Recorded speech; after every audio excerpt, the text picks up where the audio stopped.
ونستغفره ونعوذ بالله من شرور أنفسنا ومن سيئات أعمالنا من يهده الله فلا مضل له ومن يضلل الله فلا هادي له وأشهد أن لا إله إلا الله وحده لا شريك له وأشهد أن محمدا عبده ورسوله أرسله بالحق بشيرا ونذيرا وداعيا إلى الله بإذنه وسراجا منيرا فقد قال الله تعالى في كلامه المجيد الفرقانه الحميد أعوذ بالله من الشيطان الرجيم بسم الله الرحمن الرحيم يا أيها الناس اتقوا ربكم الذي خلقكم من نفس واحدة وخلق منها زوجها وبث منهما رجالا كثيرا ونساء واتقوا الله الذي تساءلون به والأرحام إن الله كان عليكم رقيبا وقال الله تعالى فأعوذ بالله من الشيطان الرجيم وأما الذين آمنوا وعملوا الصالحات فيوفيهم أجورهم والله لا يحب الظالمين وقال رسول الله صلى الله عليه وسلم عن ابن عمر رضي الله تعالى عنه عن النبي صلى الله عليه وسلم قال الظلم ظلمة اليوم القيامة রাহুল বুখারী। আলহামদুলিল্লাহ, যাবতীয় প্রশংসা, যাবতীয় গুণগান, যাবতীয় তারিফ সেই মহান আল্লাহ তাআলার দরবারে লাখো কোটি দরুদ ও সুজুদ পেশ করছি যে আল্লাহ সুবহানাহু ওয়া তাআলা আমাকে আপনাকে সেই মহান আল্লাহ তাআলার ঘরে যথাসময় আমাকে আপনাকে সবাইকে আসার এবং বসার তৌফিক দান করেছেন। সকলে বলুন এক জবানে আলহামদুলিল্লাহ। আলহামদুলিল্লাহ। সেই সাথে দরুদ ও সালাম পেশ করেছি মানবতার মুক্তির দূত, মানবতার মুক্তির দিশারি সাইয়্যিদুল মুরসালিন খাতামুন নবীন মা আমিনার নয়নমণি, যার জীবন চরিত্র বাস্তবায়ন করা প্রত্যেক মুমিন মুমিনাতের দায়িত্ব এবং কর্তব্য। সকলে বলুন আল্লাহুম্মা সাল্লি আলাই, আল্লাহুম্মা বারিক আলাই। সম্মানিত প্রিয় উপস্থিতি, খানপুর উত্তর ডাঙ্গাপাড়া জামে মসজিদ, খানপুর সদর, দিনাজপুর। আজকে আপনাদের সামনে খুতবার বিষয় বা আলোচনার বিষয়, যে বিষয়ে আলোচনা করব, আলোচনার বিষয়বস্তু হলো জুলুমের পরিণতি ও ভয়াবহতা। যে যারা জুলুম করে যুগে যুগে তাদের অবস্থা কি হয়েছে এবং এর ভয়াবহতা কি, এ বিষয়ে আপনাদের সামনে এক তত্ত্ববহল আলোচনা করার চেষ্টা করব। ওমা তৌফিকি ইল্লা বিল্লাহ। সম্মানিত প্রিয় উপস্থিতি, যে জুলম এটি ইনসাফের বিপরীত, কারণ ইসলাম খোঁজে সবসময় ইনসাফ। ইনসাফ হলো ন্যায় নীতি, যার প্রাপ্য যতটুকু, এর নাম হলো ইনসাফ। ইসলাম ইনসাফকে প্রায়োরিটি দেয়, ইসলাম ইনসাফকে গুরুত্ব দেয়, ইসলাম ইনসাফের শিক্ষা দেয়। এই জন্য আলেমগণ বলেন যে ইনসাফ কাকে বলা হয়। তারা বলছে আল ইনসাফু ওয়াদউ শাই ফি মাওযিহি। ইনসাফ বলা হয় যে কোনো বস্তুকে তার যথাযথ স্থানে রাখা, এর নাম হলো ইনসাফ। যেমন একজন প্রাপ্য সে সেটা পাবে, তাকে পূর্ণ অংশ বুঝিয়ে দেওয়া, সেটা হলো ইনসাফ। যেমন ধরেন, আমার আপনার জন্য আমি আপনি মাথায় টুপি দিয়েছি, এই টুপিটা তার মাথায় রাখাটা হলো ইনসাফ, কিন্তু ওই টুপি যদি আমি পায়ে রাখি তাহলে টুপির প্রতি জুলুম করা হলো। পৃথিবীতে এরকম যা রয়েছে, ধন সম্পদ, টাকা পয়সা, আত্মসম্মানবোধ, ক্ষমতা, সব কিছু যে যেটা প্রাপ্য সঠিকভাবে বুঝিয়ে দেওয়া, এর নাম হলো ইনসাফ। আর যেটা শুধু প্রাপ্য যদি না হয়, ওটা দেওয়াটাকে হলো জুলুম। এই জন্য জুলুম অনেকেই আমরা জানি, জুলুমের অর্থ হয় যে অত্যাচার করা, অবিচার করা, নির্যাতন করা, এইগুলো হলো জুলুম। আমরা বিভিন্নভাবে জুলুম করি। সম্পদের মাধ্যমে জুলুম হয়, টাকা পয়সার মাধ্যমে জুলুম হয়, ক্ষমতার মাধ্যমে জুলুম হয়, একে অপরকে শক্তি দেখানোর মাধ্যমে জুলুম হয়। এইগুলো হলো আমাদের জুলুম। এই জন্য আলেমগণ বলছেন যে জুলুম কাকে বলা হয়। তিনারা বলছেন আয-যুলমু ওয়াদউ শাই ফি গায়রি মাওদিহি। জুলুম হলো কোন জিনিসকে তার যথাস্থানে না রাখাটাই হলো জুলুম। যে যার প্রাপ্য, যে যেটা পাওয়ার ক্ষমতা রাখে, সেই জিনিসটা তাকে পরিপূর্ণ না দেওয়াই তার উপর জুলুম করা। ধরেন যে ভাই বোনদের মধ্যে সম্পদ রয়েছে, আমি ভাই হয়েছি কিন্তু আমার বোন আছে।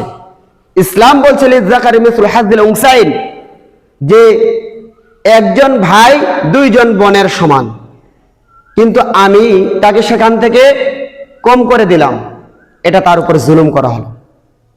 শুধু এটার ক্ষেত্রে নয়, সার্বিক বিষয়। আজকে পৃথিবীতে যদি মানুষের মধ্যে ইনসাফ থাকে, যদি মানুষের মধ্যে ইনসাফ প্রতিষ্ঠা থাকে, তাহলে আমি মনে করি পৃথিবীতে কোনো ফিতনা ফাসাদ হবে না। কারণ যখন ইনসাফ থাকবে তখন সত্যবাদিতা তার সঙ্গে জড়িত আছে। যখন সত্যবাদিতা থাকবে তখন সেখানে মিথ্যা যখন থাকবে না, তখন আমি মনে করি এত জস, এত কট, এত হয়রানি পেশানি থাকবে না তখন। কারণ অনেকেই আপনারা জানেন, যখন ইসলাম এসেছিল ইনসাফ নিয়ে, তখন তাদের মধ্য হতে যারা পাপ করেছে, পাপগুলো রাসূলের সামনে ব্যক্ত করে তারা বলতেন যে এই পাপের শাস্তি আমাকে দিন, কারণ এই পাপ করে আমি দুনিয়াতে থাকতে চাই না, আমি থাকতে চাই কোথায়? আমি জান্নাতে যেতে চাই। ইবনে ওমর ফারুক রাদিয়াল্লাহু তাআলার ক্ষমতার সময় তিনি বলছে, যদি নদীর ওই প্রান্তে এমন দূরে অবস্থানরত অবস্থায় যদি কোথাও যদি একটা ঘোড়া যদি হুঁচট খেয়ে পড়ে যায়, তাহলে আমি মনে হয় ন্যায়পরায়ণ শাসক না, আমি পরিপূর্ণ তার হক আদায় করতে পারলাম না, এই জন্য সে কষ্ট পেল। আর এইগুলোকে আল্লাহ তাআলা পছন্দ করেছেন, এই জন্য অর্ধ জাহান, অর্ধ পৃথিবীর শাসক এবং ক্ষমতা ছিলেন, তাদের ভিতর ন্যায়পরায়ণতা ছিল। সর্বোপরি প্রত্যেকটা কাজে, পরিবার থেকে শুরু করে, সমাজ থেকে শুরু করে, রাষ্ট্র থেকে শুরু করে, আমাদের মধ্যে যদি ইনসাফ কায়েম হয়ে যায়, তাহলে জুলুমটা উঠে যাবে। একটা আরেকটার বিপরীত। যখন ইনসাফ উঠে গেছে, ওই জায়গায় জুলুম ঢুকে গেছে। যখন জুলুম, অন্ধকার ঢুকে গেছে, আলো দূরভীত হয়ে গেছে, অন্ধকার প্রবেশ করে গেছে।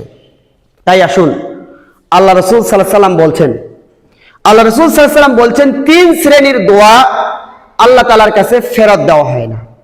আল্লাহ রাসূল বলছেন 3 শ্রেণীর দোয়া আল্লাহ তাআলার কাছে ফেরত দেওয়া হয় না। আল্লাহ রাসূল বলছেন 3 শ্রেণীর দোয়া আল্লাহ তাআলার কাছে ফেরত দেওয়া হয় না। আল্লাহ রাসূল বলছেন, 1 মাজলুমের দোয়া, 1 মাজলুমের দোয়া। মাজলুম যখন, যে জালেম, যে জুলুমকারী, যে যার উপর জুলুম করা হয়, তাকে বলা হয় মাজলুম। মাজলুম যখন আল্লাহ তাআলার কাছে চোখের পানি ছেড়ে দোয়া করে, আল্লাহ আমার ক্ষমতা নেই, শক্তি নাই, তার ক্ষমতা এবং শক্তি থাকার কারণে অপব্যবহার করছে আমার উপর, এতটুকু দোয়া করার সাথে সাথে আল্লাহ রাসূল সাল্লাল্লাহু আলাইহি ওয়াসাল্লাম বলছেন যে আল্লাহ তাআলার কাছে কোনো পর্দা থাকে না, সরাসরি আল্লাহ তাআলার কাছে কবুল হয়। সকলে বলুন সুবহানাল্লাহ। তাহলে মাজলুম, এটা আমাকে খেয়াল করতে হবে। আমি যেই কাজ করি না কেন, এইটা খেয়াল করতে হবে যে আমার কারণে কেউ যেন মাজলুম না হয়। এটা যদি সকলেই চিন্তা করে তাহলে কেউ জালেম হবে না। সম্মানিত প্রিয় উপস্থিতি, 2 নম্বর রাসূল সাল্লাল্লাহু আলাইহি ওয়াসাল্লাম বলছেন, মুসাফির যখন আল্লাহর দ্বীনের জন্য সফর করে, ওই ব্যক্তি আল্লাহর মেহমান, ওই ব্যক্তি যদি আল্লাহ তাআলার কাছে দোয়া করে, আল্লাহ আমি বিপদে আছি, আমি কষ্টে আছি, আমাকে তারা নির্যাতন করতেছে বা আমার যে কোনো সমস্যা, আল্লাহ তাআলা সেটা কবুল করে নেন। সকলে বলেন সুবহানাল্লাহ। আর একটা বলছেন, আল্লাহ রাসূল সাল্লাল্লাহু আলাইহি ওয়াসাল্লাম বলছেন যে পিতা এবং সন্তান, পিতামাতা এবং সন্তান, যদি কোনো পিতামাতা তার সন্তানের জন্য সরাসরি দোয়া করে, আল্লাহ তাআলার মাঝে আর ওই পিতামাতার মাঝে মাঝখানে কোনো পর্দা থাকে না, আল্লাহ তাআলা কবুল করে নেন। সকলে বলেন সুবহানাল্লাহ। অনুরূপভাবে সন্তান যদি পিতামাতার জন্য দোয়া করে, আল্লাহ তাআলা মাঝে আর ওই সন্তানের মাঝে কোনো পর্দা থাকে না। সকলে বলেন সুবহানাল্লাহ, সুবহানাল্লাহ। সম্মানিত প্রিয় উপস্থিতি, তাহলে আসুন, তাহলে একটা বিষয় সবসময় খেয়াল রাখতে হবে যে আমি যেই কাজে থাকি না কেন, আমার কারণে কেউ যেন মাজলুম না হয়, আর ওই মাজলুমের মুখের কথা সরাসরি আল্লাহ তাআলার কাছে গ্রহণ হবে। কারণ আল্লাহ দেখুন চমৎকার কথা বলছেন।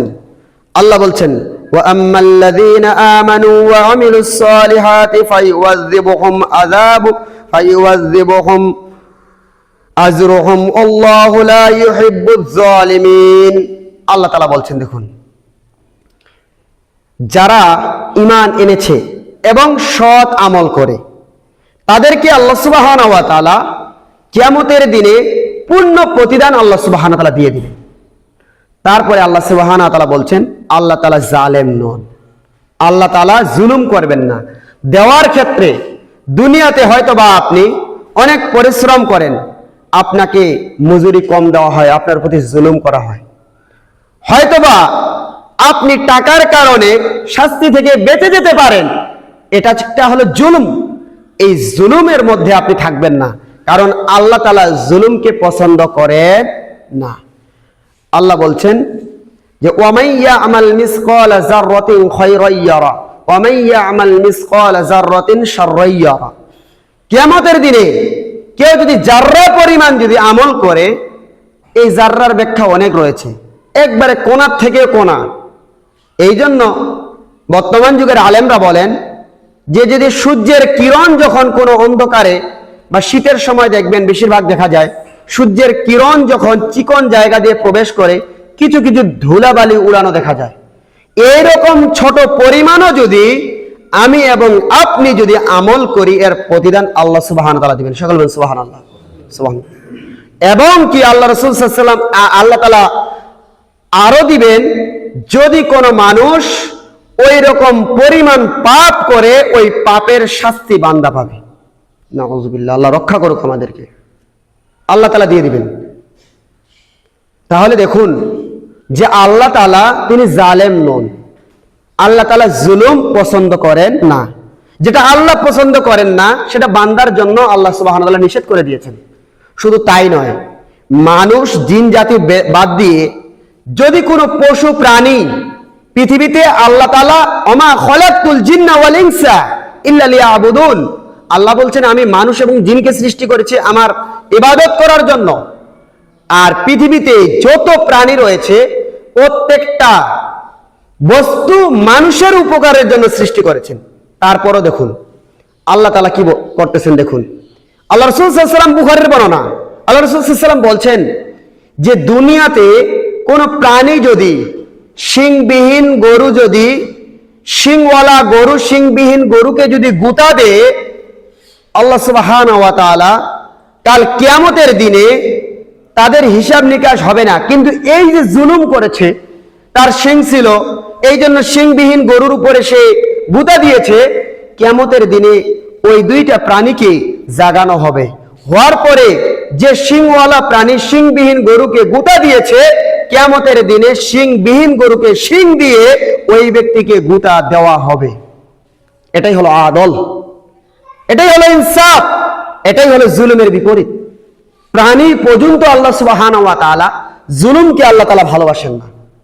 কিন্তু আজকে আমি এবং আপনি কত জায়গায় আমি আপনি জুলুম করতেছি। যদি একটু ক্ষমতা থাকে, একটু শক্তি থাকে, একটু পাওয়ার থাকে, তাহলে আমরা সব জায়গায় জালেম হয়ে যাচ্ছি।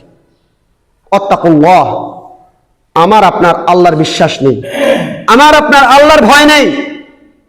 কারণ ওমর ফারুক রাদিয়াল্লাহু তাআলা আনহুর শাসন ব্যবস্থা, তিনি কতটা ভয় পেতেন যে আমাকে এই ক্ষমতা আমাকে দেওয়া হয়েছে, যদি আমার শাসন ব্যবস্থার মধ্য হতে কোন লোক যদি না খায়ে থাকে বা কষ্টে থাকে বা জুলুম কোন যদি বিপদের মধ্যে থাকে, তাহলে আমি একজন শাসক হিসেবে ব্যর্থ, আমি একজন জালেম শাসক হিসেবে হব। এই জন্য তিনি রাতের অন্ধকারে খাবারের বস্তু নিয়ে, আটার বস্তা নিয়ে অন্ধকার রাত্রিতে গ্রামে মহল্লায় মহল্লায় তিনি ঘুরেছেন। এটাই হলো আদল। কিন্তু আজকে আমি আপনি কোথায় আছি, কোন জায়গায় আছি? শুধু ক্ষমতা নয়, হয়তোবা আমি এবং আপনি পরিবারের একজন শাসক, আমি এবং আপনি মহল্লার একজন শাসক, আমি এবং আপনি একটা গ্রামের শাসক, আমি এবং আপনি কতটুকু জুলুম করতেছি, আল্লাহর সঙ্গে কতটুকু জুলুম করতেছি। আমি এবং আপনি অন্য ক্ষেত্রে জালেম কম হলেও বেশিরভাগ মানুষ আল্লাহর সঙ্গে জুলুম করতেছে। কারণ আপনি বলতে পারেন, কারণ যে আল্লাহ যেই উদ্দেশ্যে আমাকে আপনাকে সৃষ্টি করেছে, ওই সৃষ্টির বাহিরে আমি আপনি যে কাজগুলো করতেছি, আল্লাহর নিষেধ বাণীগুলো বাস্তবায়ন করা মানে আল্লাহর উপর জুলুম করা। কারণ আল্লাহ বলছেন, লোকমান হাকিম তার সন্তানকে কি বলেছিল? ইয়া বুনাইয়া লা তুশরিক বিল্লাহ ইন্না শিরকা লাযুলমুন আযীম। হে আমার আদরের সন্তান, তুমি আল্লাহর সঙ্গে শিরিক করো না, আর শিরিক হলো সবচেয়ে বড় জুলুম। আছি আমরা এগুলোর মধ্যেই ঢুকে আছি, শুধু আরো খুঁজলে আরো অসংখ্য জায়গায় আমি এবং আপনি জালেম হয়ে আছি। সম্মানিত প্রিয় উপস্থিতি, তাই আসুন যে যখন আমরা দেখি ইমাম তাইমিয়া রাহিমাহুল্লাহ আলাইহি, জগৎ বিখ্যাত আলেম, তিনি কি বলতেছেন? তিনি বলছেন যে নিশ্চয়ই আল্লাহ সুবহানাহু ওয়া তাআলা নেপরায়ণ রাষ্ট্রকে টিকিয়ে রাখেন, যদিও সেটা যদি কোন কাফের পরিচালনা করে। যদি একজন কাফের হয়েও যদি নেপরায়ণ ভাবে শাসন ক্ষমতা চালায়, তাহলে ওটা দীর্ঘস্থায়ী হয়। আর যদি মুসলমান হওয়ার পরেও জালেম শাসক হয়, তাহলে সেটা বেশি দিন টেকসই করে না। এটার প্রমাণ আপনাদেরকে আমাকে দিতে হবে না, আপনারা হয়তোবা দীর্ঘ এই 15 বছরে দেখলেন, যখন জালেম হয়ে গেছে সে বুঝতেও পারেনি কোন দিক দিয়ে পালাতে হবে, পালাতে বাধ্য হয়ে গেছে। এটা পরে আসতেছি লম্বা বিষয়গুলো নিয়ে। সম্মানিত প্রিয় উপস্থিতি, তাই আসুন যে আল্লাহ সুবহানাহু ওয়া তাআলা কি বলছেন। আল্লাহ তাআলা বলছেন, ওয়ামান আযলামু মিম্মান ইফতারা আলাল্লাহি কাযিবা। আল্লাহ বলছেন, যারা আল্লাহর সম্পর্কে মিথ্যা রচনা করে, আল্লাহর সম্পর্কে উল্টাপাল্টা কথা বলে, তার থেকে বড় জালেম আর কি হতে পারে? আজকে আমি এবং আপনি প্রতিনিয়ত আল্লাহ যেই পথে চলতে বলতেছে, ওই পথের পুরা উল্টো পথে আমি এবং আপনি চলতেছি। আল্লাহ বলছেন এটা তোমার জন্য কল্যাণ, তুমি এই বস্তুগুলো, এই প্রাণীগুলো খাও। আমি এর উল্টা দিক থেকে চলতেছি, যেটা নিষেধ সেটা আমি বাস্তবায়ন করতেছি। অবশ্যই তখনই দেখবেন মানুষ ভয় পায় যখন তার ক্ষমতা সম্পর্কে জানে। এক বাক্যে সকলেই কিন্তু বিদ্যুৎ বা কারেন্ট সম্পর্কে ভয় পায় কিনা? কারণ সে জানে যেটা আমার শরীরে স্পর্শ করলে দুনিয়াতে বেঁচে থাকা দুষ্কর ব্যাপার, এই জন্য সবাই ভয় পায়। কিন্তু যদি ওর পাওয়ার না থাকতো, ক্ষমতা না থাকতো, ভয় পাইতো? কিন্তু আমি আপনি কোথায় যাচ্ছি? যে আল্লাহ তিনি রাজাধিরাজ, তাবারাকাল্লাযী বিয়াদিহিল মুলক ওয়া হুয়া আলা কুল্লি শাইইন কাদির। এত বড় আল্লাহ সুবহানাহু ওয়া তাআলা হওয়ার পরেও আমার আপনার ভয়ভীতি নেই। যে ভয়ভীতি ছিল সাহাবা কেরামদের মাঝে, যেই ভয়ভীতি ছিল তাবিদের মাঝে, তারা শত কষ্টটাকে কষ্ট না মনে করে আল্লাহর ভীতি অর্জন করার কারণে তারা পৃথিবীর কোন মানুষকে ভয় না করে আল্লাহকে ভয় করে তারা চলত। সম্মানিত প্রিয় উপস্থিতি, এই জন্য আল্লাহ সুবহানাহু ওয়া তাআলা বলছেন যে ইন্নাহু লা ইফলিহুজ জালিমুন। আল্লাহ তাআলা, নিশ্চয়ই আল্লাহ সুবহানাহু ওয়া তাআলা বলছেন যে জালেমরা সফল হয় না। যারা জুলুম করে তারা কি সফল? যুগে যুগে যারা জুলুম করেছে তারা কি আমাদের কাছ থেকে দোয়া পায় না বদদোয়া পায়? বদদোয়া পায়। আবারও যারা জালেম বেশি দিন দীর্ঘস্থায়ী থাকার কারণে মানুষের উপর জুলুম করে, এদের ক্ষমতা বা এদের শক্তি এই দুনিয়াতে ধ্বংস হয়ে যায়।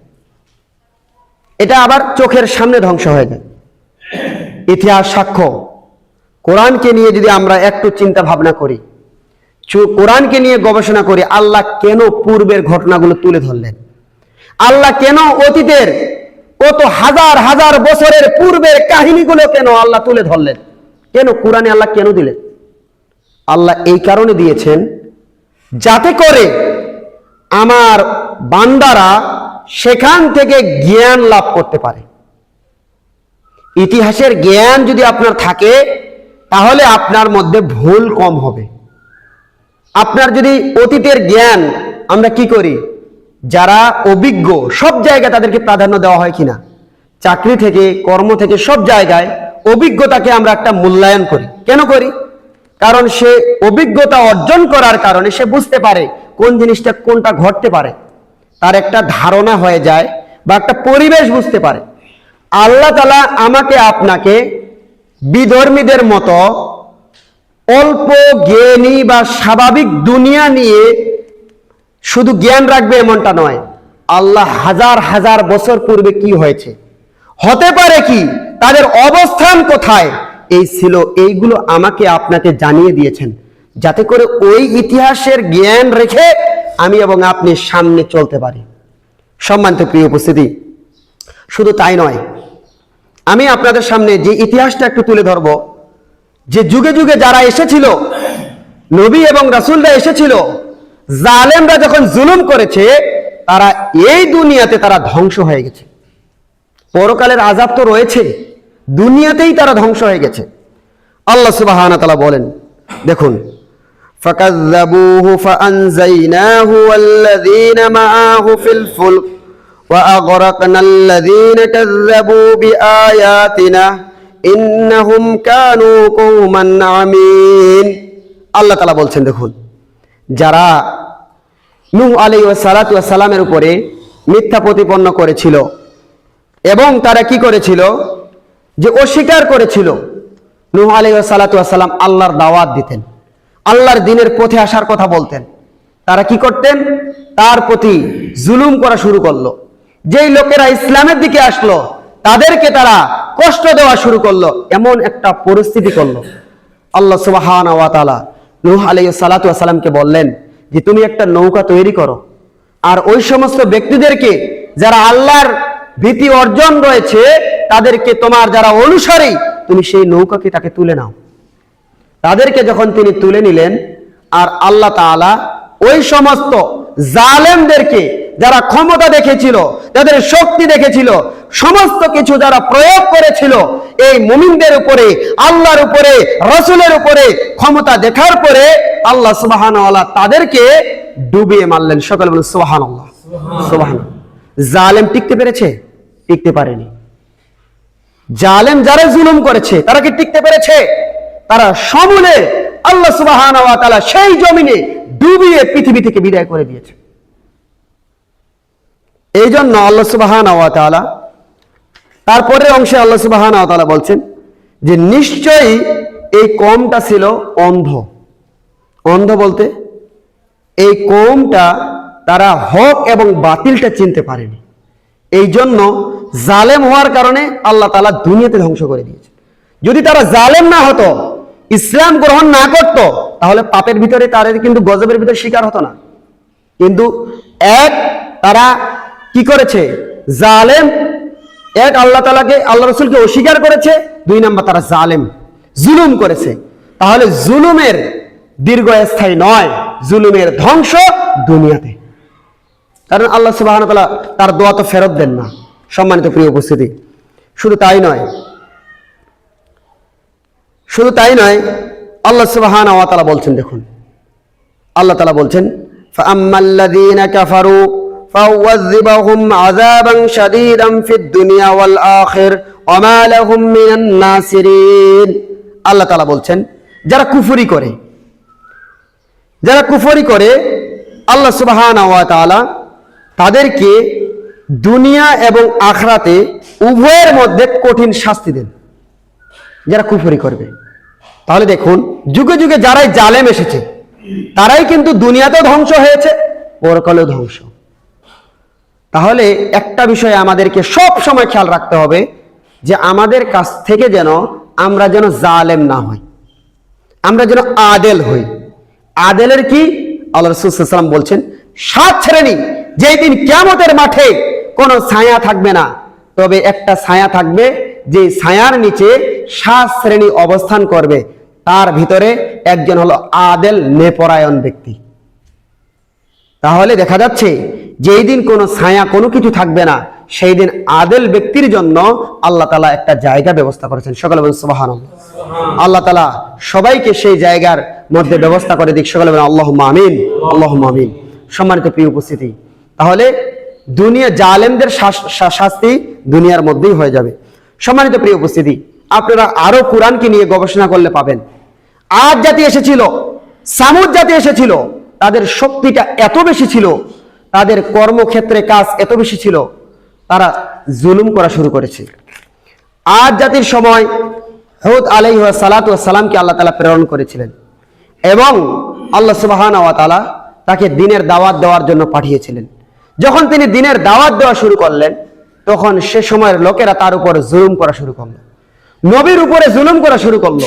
যারা ইসলামের দিকে দীক্ষিত হয়েছেন, ওই সমস্ত অনুসারী সালাম এর জাতি যে যারা পাপ করা শুরু করেছিল, আল্লাহ তাআলার উপরে যখন তারা অস্বীকার করা শুরু করেছিল, আল্লাহ সুবহানাহু ওয়া তাআলার রাসূলের উপরে যখন তারা অস্বীকার করতে শুরু করেছিল, আনুগত্য করেনি, তারা অনুসরণ করেছিল কাদের? ওই সমস্ত যারা স্বৈরাচারী, তাদের অনুসরণ করার কারণে আল্লাহ সুবহানাহু ওয়া তাআলা তাদেরকে সমূলে ধ্বংস করেন। সৈয়দ আবুল হাসান নদভী রাহিমাহুল্লাহ আলাইহি তিনি কাসাসুন নবীনের ভিতরে তুলে ধরেছেন। তাফসিরে ইবনে কাসির রাহিমাহুল্লাহ আলাইহি তিনি সেই ইবনে কাসির গ্রন্থের মধ্যে তাফসিরের মধ্যে তুলে ধরেছেন যে ওই জাতির মধ্যে 7 রাত 7 দিন 8 রাত কি 8 দিন 7 রাত এরকম একটা হবে, যে এমন ঝঞ্ঝা বায়ু শুরু হয় যে বায়ুর ফলে ওই লোকগুলো খেজুর গাছের মুড়া যেমনি ভাবে পড়ে থাকে, ওইভাবে তাদেরকে আল্লাহ সুবহানাহু ওয়া তাআলা ধ্বংস করে দিয়েছে। শুধু একটা কারণেই, তারা জুলুম করেছিল নবীর উপরে, তারা জুলুম করেছিল আল্লাহ তাআলার সঙ্গে, তারা জুলুম করেছিল আল্লাহর বান্দাদের সঙ্গে। আল্লাহ তাআলা তাদেরকেও আল্লাহ সুবহানাহু ওয়া তাআলা ধ্বংস করে দিয়েছে। শুধু তাই নয়, সামুদ একটা জাতি ছিল। আদ জাতির পরে সামুদ জাতি যখন আসে, তখন সালেহ আলাইহিস সালাতু ওয়াস সালামকে আল্লাহ তাআলা প্রেরণ করেছিলেন। এই জাতিটা তারা ইতিহাস থেকে শিক্ষা নিয়েছে, যেহেতু আদ জাতি তারা বাতাসের কারণে দুনিয়া থেকে চলে গেছে, বা ঝঞ্ঝা বায়ুর কারণে তারা দুনিয়া থেকে বিদায় নিতে বাধ্য হয়েছে, তখন তারা পাহাড় কেটে কেটে ঘর তৈরি করা শুরু করলো। এমন একটা দুর্দর্শ জাতি এই সামুদ জাতি, তারা পাপের ভিতরে শিকার হয়ে গেল। তারা নবীর প্রতি ঈমান আনে না। তারা বলছে যে তুমি যদি আসলেই নবী হয়ে থাকো, তাহলে এই পাহাড় থেকে একটা তুমি উট নিয়ে আসো, যে উট যে গর্ভ অবস্থায় আসবে, দুনিয়াতে এসে বাচ্চা প্রসব করে দিবে। সেই নবী আল্লাহ তাআলার কাছে দোয়া করেছেন, আল্লাহ তাআলার কাছে চেয়েছেন, আল্লাহ সুবহানাহু ওয়া তাআলা কবুল করেছেন। কবুল করার পরে ওই নবী পাহাড় থেকে ডাক দিয়েছেন, তখন উট বের হয়ে এসেছে।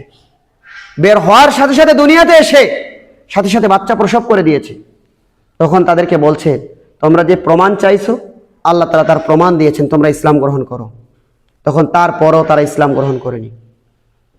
ওই প্রাণীটা আল্লাহ তাআলা জান্নাত থেকে পাঠিয়েছেন। ওই প্রাণী একটু ব্যতিক্রম ছিল। সে তখন তারা সেই প্রাণী নিয়ে এশকাল শুরু হয়ে গেল, যে ওই প্রাণীর কারণে আমাদের প্রাণী খায় না। ওই প্রাণীকে সময় আল্লাহ তাআলা ভাগ করে দিলেন, তারপরও তাদের হয় না। তাদের ভিতরে কিছু লোক তারা শুরু করে দিল ওই প্রাণীকে মারতে হবে, যেটা ছিল একটা মুজিজা। সেই প্রাণীটাকে তারা মারার জন্য মরিয়া হয়ে উঠল। শেষমেশ যখন তাই সেই উট প্রাণীটাকে মেরে ফেললো, আল্লাহ তাআলার গজব তাদের উপর নাজিল হয়ে গেল। তারা জালেম ছিল। এই জালেমের কারণে আল্লাহ সুবহানাহু ওয়া তাআলা তাদের উপরে গজব যখন নাজিল করলেন, সমূলে তারা ধ্বংস হয়ে গেল। সম্মানিত প্রিয় উপস্থিতি, এ কথাই আল্লাহ সুবহানাহু ওয়া তাআলা তাদের কথাই বলছেন। আল্লাহ তাআলা বলছেন, ফাআখাযাতহুমুল রাজফা ফাআসবাহু ফি দারিহিম জাসিমিন। আল্লাহ সুবহানাহু ওয়া তাআলা তাদের ভূমিকম্পর মাধ্যমে, পাহাড়ের উপরে তুমি ঘর করেছো তো কি হয়েছে, পাথর কেটে তুমি ঘর করেছো তো কি হয়েছে, যখন এই অবস্থায় হলো, হঠাৎ তাদের সামনে এমন জমিন কাঁপতে শুরু করলো, এক পর্যায়ে তাদের ঘরগুলো মুখ থুবড়ে পড়ে গেল, তারাও ধ্বংস হয়ে গেল। তাহলে যুগে যুগে আমি আপনাদের সামনে এই পিছনের ইতিহাস কেন টেনে আনছি? যুগে যুগে যারাই জুলুম করেছে তারাই এই পৃথিবীতে ধ্বংস হয়ে গেছে। যে জাতি জুলুম করেছে ওই জাতিকে আল্লাহ সুবহানাহু ওয়া তাআলা ধ্বংস করে দিয়েছে। শুধু তাই নয়, আমরা ফিরআউনের ঘটনা কিন্তু জানি। ফিরআউন জুলুম করেছিল, মানুষের উপর জুলুম করেছিল, কারণ সে জানতো যে সন্তান আসবে, সে আমাকে দুনিয়া থেকে বিদায় করে দেবে। জানার পরে সে সন্তান বন্ধ করার জন্য জুলুম করেছে, মানুষের সঙ্গে জুলুম করা শুরু করেছে। ওই ফিরআউনকে আল্লাহ সুবহানাহু ওয়া তাআলা ধ্বংস করেছেন। আল্লাহ সুবহানাহু ওয়া তাআলা বলছেন যে ফাআগরাকনাহুম ফি ইয়াম্মি। আল্লাহ সুবহানাহু ওয়া তাআলা বলছেন যে সেই জাতিকে আল্লাহ সুবহানাহু ওয়া তাআলা ডুবিয়ে দুনিয়া থেকে বিদায় করে দিয়েছেন। ফিরআউন বলেছিল আনা রাব্বুকুমুল আলা, তিনি তো খোদা পর্যন্ত দাবি করেছিল, কিন্তু জালেম হওয়ার কারণে ওই ফিরআউনের ধিক্কার এখনো মানুষের মধ্যে আসে কিনা? মানুষ এখন উদাহরণ পেশ করে, খারাপ কাজ করলে বলে ফিরআউন বলে গালি দেয়। তাহলে ওই ফিরআউন জালেম হওয়ার কারণে, আর মুসা আলাইহিস সালাতু ওয়াস সালাম আদল ইনসাফকারী হওয়ার কারণে, তিন দিক থেকে ফিরআউনের সৈন্য থাকার পরেও, একদিক থেকে সমুদ্র থাকার পরেও আল্লাহ তাআলা ওই সমুদ্রের মধ্যে পথ বের করে দিলেন। সকলে বলেন সুবহানাল্লাহ। আপনি যখন জুলুমকে ঠেকাতে যাবেন, আপনি যখন আদলের উপরে অবস্থান করবেন, যখন ন্যায়ের পথে থাকবেন, তখন আপনার উপর ওইভাবে বিপদ আসবে, তিন দিক থেকে চার দিক থেকে বিপদ আসবে, কিন্তু এই আদলের উপরে টিকে থাকার কারণে আল্লাহ সুবহানাহু ওয়া তাআলা উত্তম পন্থা পথ বের করে দিবেন। সকলে বলেন সুবহানাল্লাহ, সুবহানাল্লাহ। যেমনি ভাবে মুসা আলাইহিস সালাতু সালামকে তৈরি করে দিয়েছেন, সমুদ্রের মধ্যে হতে রাস্তা তৈরি করে দিয়েছেন, আর জালেমকে আল্লাহ সুবহানাহু ওয়া তাআলা ওই পথে ডুবিয়ে মারার ব্যবস্থা করে দিয়েছেন। সুবহানাল্লাহ। সম্মানিত প্রিয় উপস্থিতি, শুধু তাই নয়, সম্মানিত প্রিয় উপস্থিতি, আল্লাহ সুবহানাহু ওয়া তাআলা আরো বলেন, যুগে যুগে যারাই জালেম হবে, যুগে যুগে যারাই জুলুম করবে, তাদেরকে আল্লাহ তাআলা ধ্বংস করবেন। আল্লাহ তাআলা বলছেন ওয়াকাম কসামনা মিন ক্বরিয়াতি কানাতিজ জালিমা। আল্লাহ সুবহানাহু ওয়া তাআলা বলছেন যে কতক জনপদ ছিল যেগুলো কি করত, পুরোপুরি ধ্বংস করে দিয়েছেন। তারা জুলুম করত, জালেম ছিল। যতই জালেম, যত সম্প্রদায় রয়েছে, আপনার সামনে আমি কয়েকটা নবীদের বা কয়েকটা রাসূলদের ইতিহাস আপনাদের সামনে তুলে ধরলাম। আরো অসংখ্য যারা রয়েছে, যারা জুলুম করেছিল, তাদেরকে আল্লাহ সুবহানাহু ওয়া তাআলা লূত আলাইহিস সালাতু ওয়াস সালামের সেই যে এলাকাকে আল্লাহ সুবহানাহু ওয়া তাআলা ডেড সি করে দিয়েছেন, যে আল্লাহ সুবহানাহু ওয়া তাআলা তলিয়ে দিয়েছেন পুরো জমিনকে। যুগে যুগে যারাই জুলুম করেছে তাদেরকে আল্লাহ সুবহানাহু ওয়া তাআলা এই পর্যায়ক্রমে আল্লাহ সুবহানাহু ওয়া তাআলা ধ্বংস করে দিয়েছেন। আজকে আমি এবং আপনি যদি জুলুম করি, আল্লাহ সুবহানাহু ওয়া তাআলা আমাকে আপনাকেও এই জালেমদের কাতারের মধ্যে ফেলে দিয়ে আল্লাহ সুবহানাহু ওয়া তাআলা ধ্বংস করবেন। এই জন্য ইমাম কাইয়ুম রাহিমাহুল্লাহ আলাইহি, ইমাম তাইমিয়ার ছাত্র, তিনি বলছেন যে জালেমদের পরিণতি হলো ধ্বংস। জালেম হয়েছেন তার মানে আপনাকে খেয়াল রাখতে হবে যে এর ধ্বংস শুরু। তারপরে বলছেন জালেম ব্যক্তি তার জুলুমের ফল দুনিয়াতেই ভোগ করে। এই জন্য ভারতের একজন দার্শনিক, তিনি অনেক গুরুত্বপূর্ণ কথা বলেন। তিনি বলছেন কিছু কিছু রোগ আছে। তিনি বলছেন, এপিজে আবুল কালাম বলছেন যে জ্ঞানের রোগ হলো ভুলে যাওয়া। আপনার জ্ঞান অনেক আছে কিন্তু আপনি ভুলে গেছেন, এটা আপনার জ্ঞান নয়। তারপরে বলছেন যে বংশের রোগ হলো ফকর করা, গর্ব করা, এটা হলো তার রোগ। তারপরে বলছেন যে ক্ষমতার রোগ হলো জুলুম করা। আপনাকে আল্লাহ ক্ষমতা দিয়েছেন, থাপ্পড় মেরে ক্ষমতাচ্যুত করতে পারেন, যুগে যুগে করেছেন কিনা, কিন্তু এই ক্ষমতার রোগ হলো যদি আপনি জুলুম করেন তাহলে এটা আপনি ধ্বংস হয়ে যাবেন। আরো অনেক কিছু লম্বা বলছে, যেহেতু সময়ের স্বল্পতা সেদিকে আমি যাচ্ছি না। সম্মানিত প্রিয় উপস্থিতি, আসুন এই জুলুমের বিষয় ইমাম যাহাবী রাহিমাহুল্লাহ আলাইহি তিনার গ্রন্থের মধ্যে নিয়ে এসেছেন, গ্রন্থের নাম হলো আল কাবায়ের। এই গ্রন্থের মধ্যে একটা ঘটনা তিনি তুলে ধরেছেন। তিনি শহর দিয়ে অবস্থান করতেছেন, এমতা অবস্থায় হাত নেই এমন একটা ব্যক্তি জুলুমের বিরুদ্ধে কথা চিৎকার করতে করতে, আওয়াজ করতে করতে ছুটতেছে।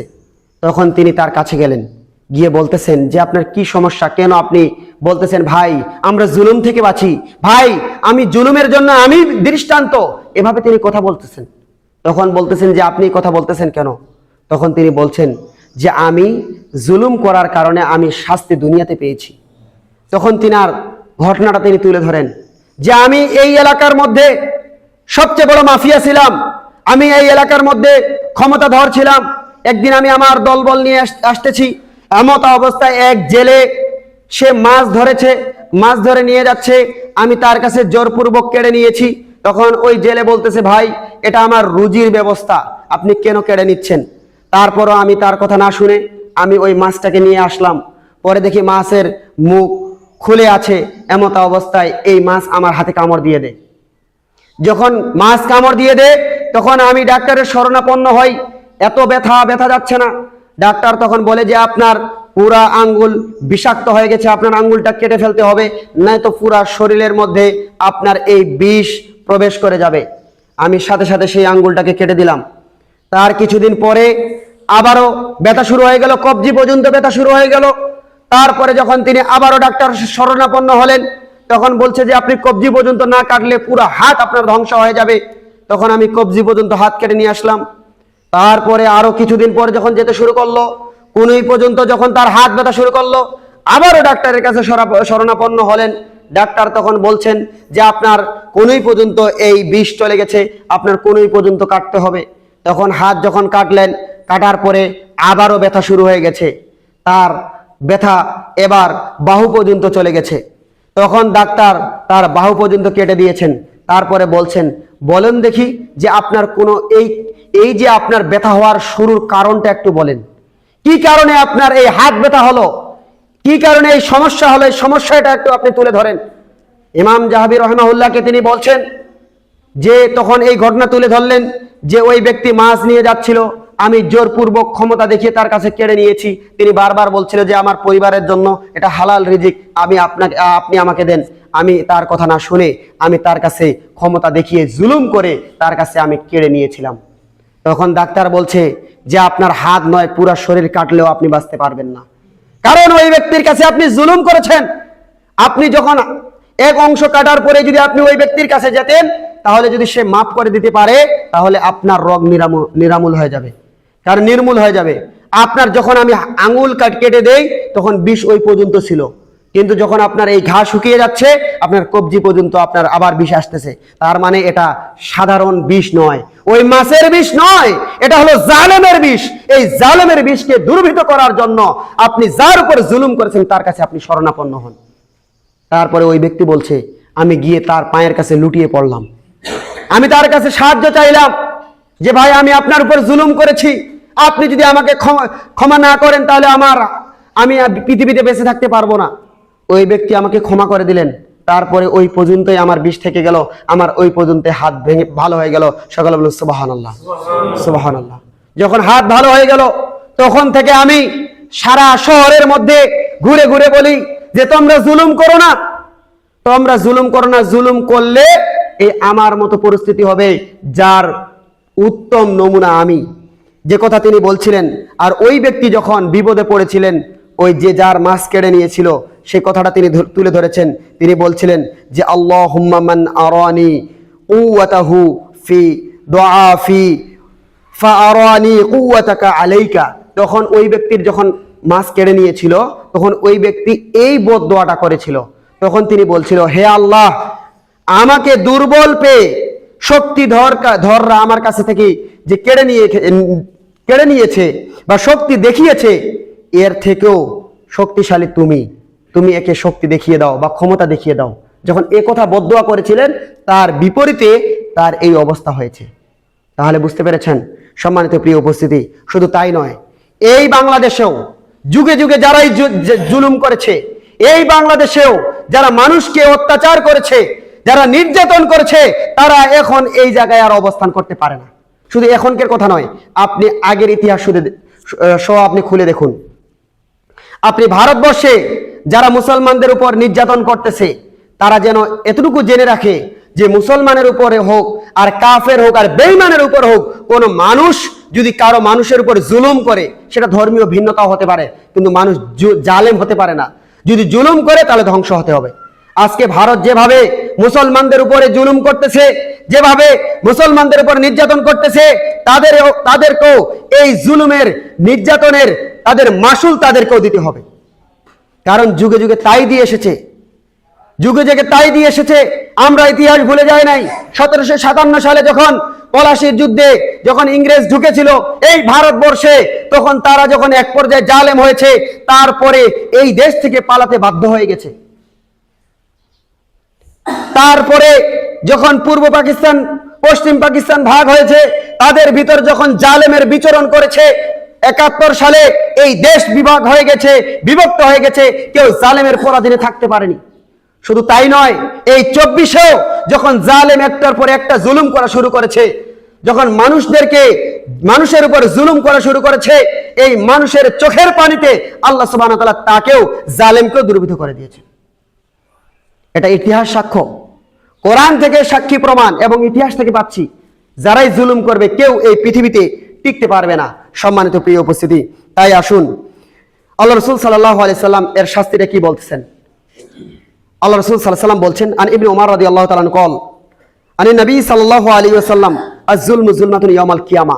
যারা জুলুম করবে কিয়ামতের দিনে তাদের অন্ধকার হয়ে যাবে। যেমন দুনিয়াতে সন্ধ্যাবেলা বা যখন অন্ধকার হয় কেউ কাউকে দেখতে পারে না, মানে অন্ধকার কখন, এটা মাজাজি অর্থ ব্যবহার করেছেন। অন্ধকার বলতে যখন যার টাকা পয়সা থাকে না, যার কোনো বিপদে থাকে, তখন তিনি বলে না ভাই আমি অন্ধকারে বসবাস করতেছি। মানে তার যখন জালেম যখন জুলুম করবে, তার যখন সব এই জুলুমের বিনিময়ে তার আমলগুলো কেড়ে নেওয়া হবে।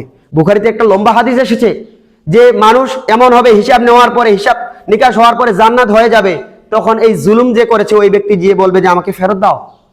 তখন তার কি করবে, তখন সেখানে তো টাকা পয়সা কোনো কিছু নেই, তার আমলগুলো ফেরত দিতে হবে। দিতে দিতে এক পর্যায়ে এমন হবে তাকে জাহান্নামে যেতে হবে। নাউযুবিল্লাহ, আল্লাহ রক্ষা করুক, আমিন। সম্মানিত প্রিয় উপস্থিতি, তাহলে ওই জিনিসটা তার জন্য অন্ধকার। সম্মানিত প্রিয় উপস্থিতি, শুধু তাই নয়, আল্লাহ রাসূল সাল্লাল্লাহু আলাইহি ওয়াসাল্লাম দেখুন, আল্লাহ রাসূল সাল্লাল্লাহু আলাইহি ওয়াসাল্লাম সাহাবীকে কিভাবে এই জুলুম সম্পর্কে অবগত করতেছেন। আল্লাহ রাসূল সাল্লাল্লাহু আলাইহি ওয়াসাল্লাম বুখারীর মধ্যে হাদিসটি এসেছে। আল্লাহ রাসূল বলছেন, আন ইবনে আব্বাস রাদিয়াল্লাহু তাআলা আনহু আন্না নবী সাল্লাল্লাহু আলাইহি ওয়াসাল্লাম বাসা মুআজ ইলা ইয়ামিন। যখন মুআজ রাদিয়াল্লাহু তাআলাকে ইয়ামিনে পাঠালেন, আল্লাহ রাসূল সাল্লাল্লাহু আলাইহি ওয়াসাল্লাম এবার ফাকালা, তিনি বললেন, নসিহত করলেন যে ইত্তাকি দাওয়াতাল মাজলুম, তুমি মাজলুমের বদদুয়া থেকে রক্ষা করবে নিজেকে। ফা ইন্নাহা লাইসা বাইনাহা ওয়া বাইনাল্লাহি হিজাব, যে মাজলুম এবং আল্লাহর মাঝে দোয়া করার ক্ষেত্রে কোনো পর্দা থাকে না, এই জন্য তুমি নিজেকে গুটিয়ে রাখবে। সম্মানিত প্রিয় উপস্থিতি, যে কথা বলছিলাম, যাই হোক, আল্লাহ রাসূল সাল্লাল্লাহু আলাইহি ওয়াসাল্লামের শাস্তিটা এমন, কেউ যদি জমি নিয়ে জুলুম করে তার ঘাড়ের উপরে জমি চাপিয়ে দিবে। কেউ যদি মানুষকে যদি আঘাত দেয়, এই আঘাত দিয়ে দিয়ে দিয়ে তাকে শাস্তি দেওয়া হবে। এই জন্য আমাদেরকে খেয়াল রাখতে হবে, আমি এবং আপনি এই জায়গাতে এসেছি, যেমন আমরা পরিশ্রম করে কিছু রুটি রুজির ব্যবস্থা করি। আমি আপনাকে এবং আমাকে আল্লাহ তাআলা এখানে পাঠিয়েছেন যাতে করে আপনি পরিশ্রম করে জান্নাত সাজাতে পারি। তাই আসুন আল্লাহ সুবহানাহু ওয়া তাআলা আমাকে আপনাকে সবাইকে যেন আমাদেরকে জালেম থেকে রক্ষা করে। সকল বলুন আল্লাহুম্মা আমিন। আল্লাহ সুবহানাহু